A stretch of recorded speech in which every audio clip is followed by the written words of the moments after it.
Salam sejahtera Malaysia, denyut nadi suara rakyat bergema di channel ini.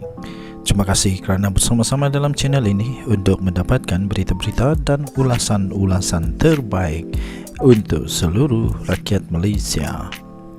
Bagi anda yang pertama kali bersama-sama dalam channel ini, sila tekan butang subscribe, like dan share. Malaysia kita punya, cintai Malaysiaku, kita jaga kita. Sekali lagi, bagi anda yang pertama kali, sila tekan butang subscribe, like dan share. Kita mulakan berita menarik hari ini.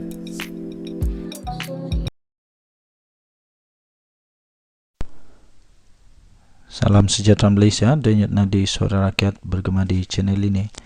Berita terkini daripada harapandaily.com. 3 April 2024. Pengerusi Spenco didakwa menipu MOF.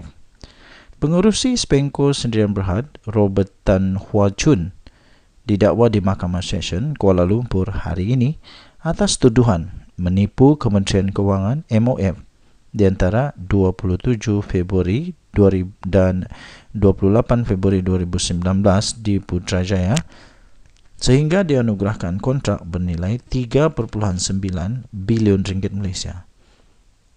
Tan, 83 tahun, tidak mengaku bersalah atas pertuduhan di bawah Seksyen 420 Kanun Kesiksaan.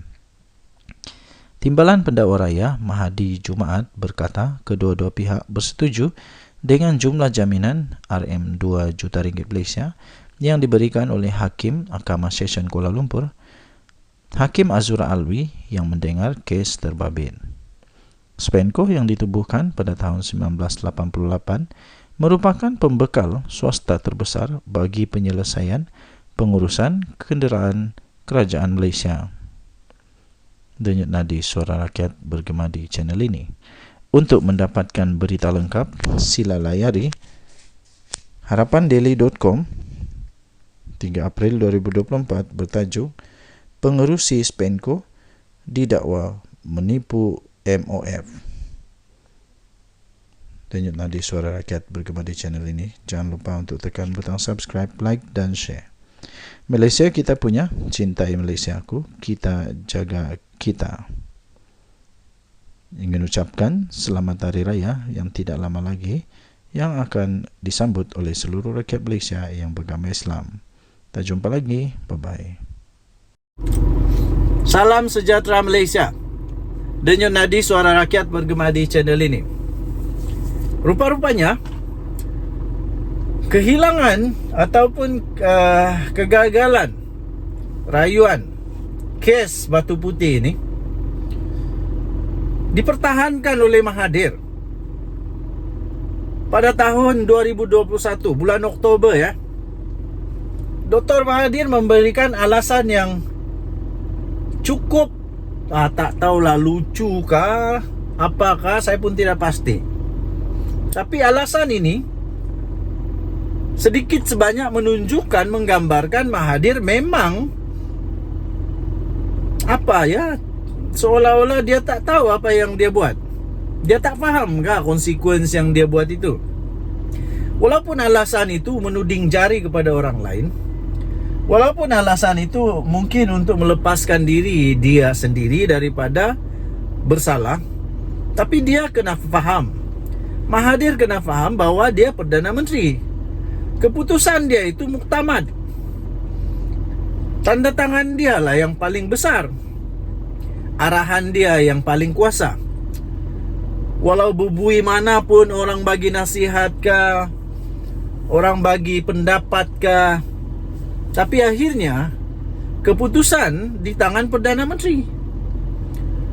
Hebat manapun pandangan itu, kalau Perdana Menteri tak mahu dan dia sedar tindakan itu bakal merugikan negara Malaysia, bakal hilang kedaulatan negara Malaysia, dia kena sedar perkara itu bukan untuk tuding jari kepada orang. Ini kan pula hanya seorang pegawai yang dituding jari. Menurut laporan daripada BH Online hari ini, pada Oktober 2021, Dr. Mahathir mempertahan tindakannya menarik balik permohonan semakan dan pentafsiran penghakiman Batu Putih pada tahun 2018 itu, kerana menurut dia, ia dibuat atas nasihat pegawai. Pegawai bukan menteri. Ini pegawai bukan menteri, bukan juga sultan kah, agung kah, bukan. Jauh sekali. Ini seorang pegawai sahaja. Bukan kita nak rendah-rendahkan pegawai, tidak. Tetapi sepatutnya yang paling penting, beliau Perdana Menteri harus mendapat perkenan daripada sultan, agung, peguam negara. Apa yang terjadi waktu itu? Menurut Apandi, yang baru saja disahkan sebentar tadi, Apandi berkata, dia sahkan bahwa Mahathir tidak merujuk kepada dia. Yang paling teruk lagi, dia diberikan cuti paksa menurut Apandi. Cuti paksa, garden leave, selama berapa hari? Dia kata 30 hari kot. 30 hari.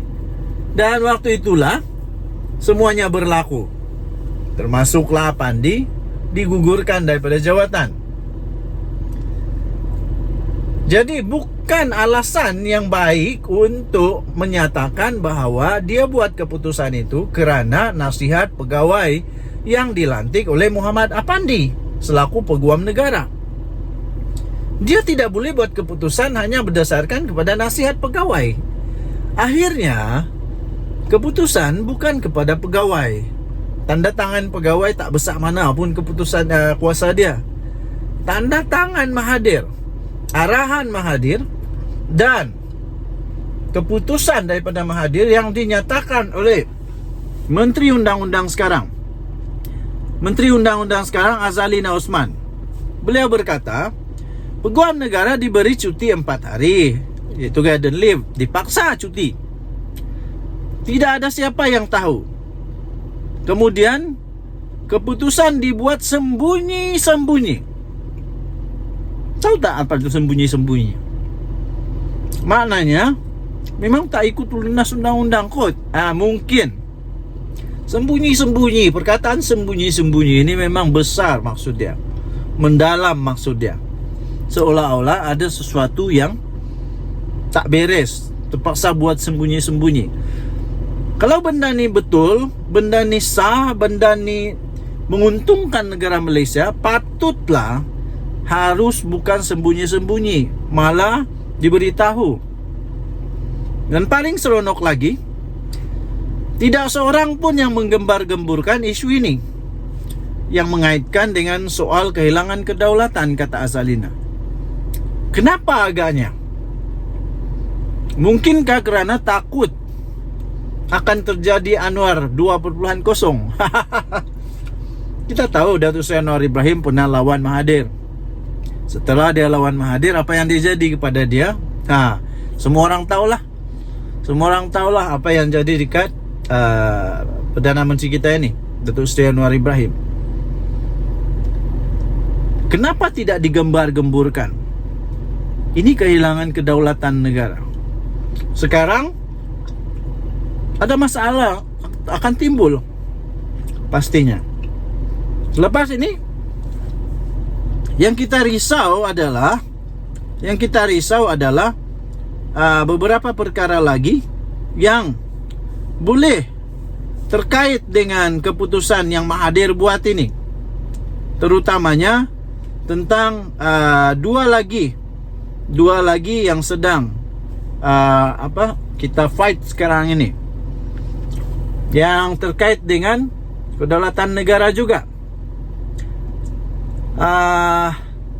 yaitu berkaitan dengan kedaulatan Batu Putih, Batuan Tengah, dan Tubir Selatan.